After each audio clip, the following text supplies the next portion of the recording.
12 मार्च 1993, एक ऐसी तारीख जो मुंबई के इतिहास में हमेशा के लिए दर्ज हो गई। सोचिए, एक शहर जो कुछ मिनट पहले तक अपनी रोजमर्रा की रफ्तार में दौड़ रहा था, वो अचानक चीख, धुएं और मौत के सन्नाटे में डूब गया।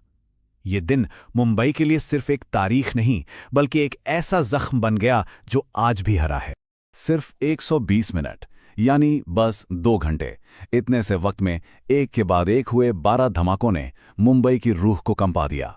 ये कोई हादसा नहीं था, ये थी एक सोची समझी बेहद बेरहम साजिश।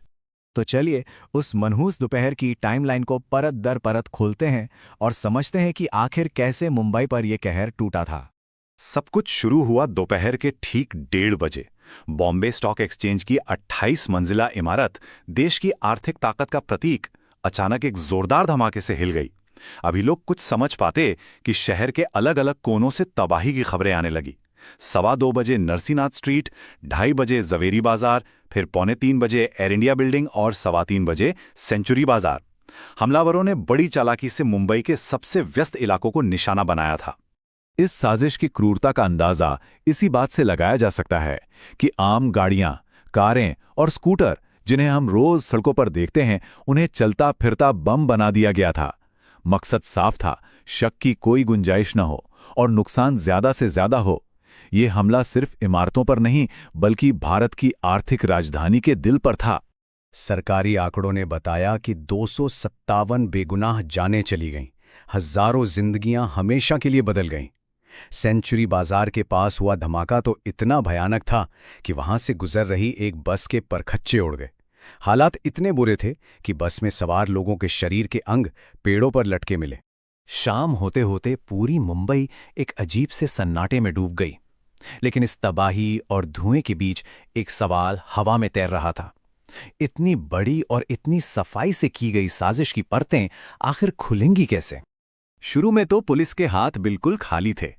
वो अंधेरे में तीर चला रही थी, लेकिन फिर आतंकवादियों से एक छोटी सी गलती हुई और वही गलती इस पूरे केस का टर्निंग पॉइंट बन गई। वर्ली के पास पुलिस को एक लावारिस मारुति वैन मिली और देखिए किस्मत, उसकी चाबियां भी वहीं पास में गिरी हुई थीं। जब पुलिस ने वैन को खोला तो उनके होश उड़ गए। अंदर AK-46 राइफलें और हैंड ग्रेनेड का जखीरा भरा हुआ था। और फिर जब गाड़ी का रजिस्ट्रेशन चेक किया गया तो वो सुराग सीधे पुलिस को ले गया मेमन परिवार तक, माहिम की अल हुसैनी बिल्डिंग में, टाइगर मेमन के घर तक। और ये इकलौती गलती नहीं थी। दादर में भी एक स्कूटर मिला जिसमें बॉम्ब तो था, लेकिन वो फटा नहीं। इन 2 चूकों ने इन्वेस्टिगेटर्स को वो सुराग दिए जिनकी उन्हें सख्त जरूरत थी। अगर ये वैन और स्कूटर ना मिलते तो शायद इस साजिश के मास्टरमाइंड कभी सामने ही नहीं आ पाते।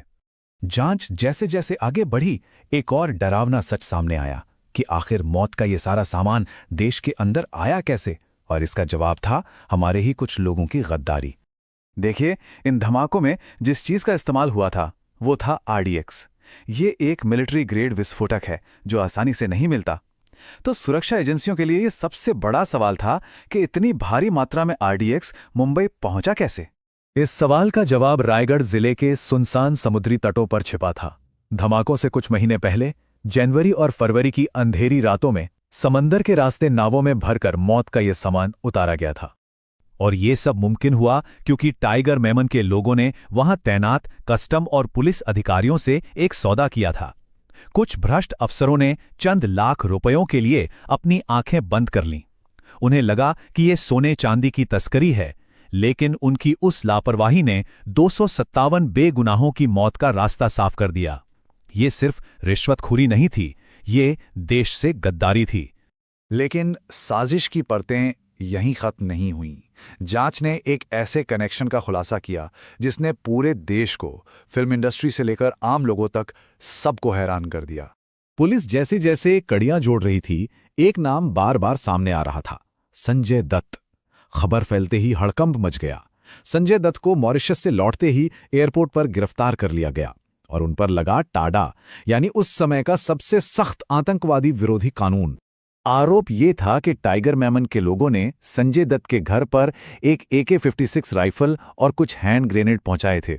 संजय दत्त की तरफ से दलील दी गई कि उन्होंने ये हथियार 1992 के दंगों के बाद अपने परिवार की सुरक्षा के लिए रखे थे।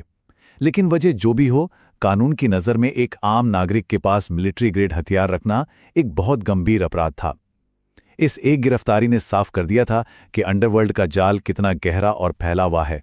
अब बात करते हैं उन चेहरों की जिन्होंने इस पूरी साजिश की स्क्रिप्ट लिखी थी और उस लंबी कानूनी लड़ाई की जो सालों तक चली और शायद आज भी चल रही है।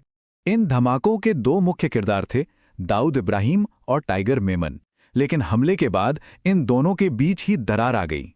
दाऊद को यह एहसास हो गया था कि इस हमले ने उसे एक स्मगलर से ग्लोबल टेररिस्ट बना दिया है, जिससे उसका पूरा बिजनेस साम्राज्य खतरे में पड़ गया।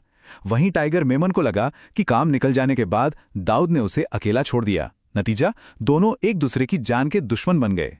असल में इस पूरी साजिश की जड़ें 1992 के दंगों से पैदा हुए गुस्से में थी। टाइगर मेमन ने इसी गुस्से को हथियार बनाया। उसने कई नौजवानों को बरगलाया, उन्हें दुबई के रास्ते पाकिस्तान ले जाया गया और वहां मिलिट्री कैंपों में RDX और AK-47 चलाने की प्रोफेशनल ट्रेनिंग दी गई। उन्हें यकीन दिलाया गया कि वो किसी बड़े मकसद के लिए लड़ रहे हैं, जबकि सच तो ये था कि वो सिर्फ दाऊद और टाइगर की नफरत की आग का ईंधन बन रहे थे। इस केस का ट्रायल भारत के इतिहास के सबसे लंबे और पेचीदा ट्रायल्स में से एक साबित हुआ। पूरे 14 साल की सुनवाई के बाद टाडा कोर्ट ने 100 आरोपियों को दोषी ठहराया। 2015 में टाइगर के भाई याकूब मेमन को फांसी पर लटकाया गया। लेकिन इस पूरी साजिश के जो असली दिमाग थे, दाऊद इब्राहिम और टाइगर मेमन, वो आज भी कानून की पहुंच से बाहर हैं। ये कहानी हमें याद दिलाती है कि नफरत और आतंक की आग में हमेशा बेगुनाह जलते हैं। और ये एक सवाल भी पीछे छोड़ जाती है, उन सैकड़ों परिवारों के लिए इंसाफ का क्या मतलब है जिन्होंने उस दिन अपनों को खो दिया था, जबकि इस तबाही के असली जिम्मेदार आज भी आज़ाद घूम रहे हैं। क्या ऐसा इंसाफ कभी पूरा माना जा सकता है?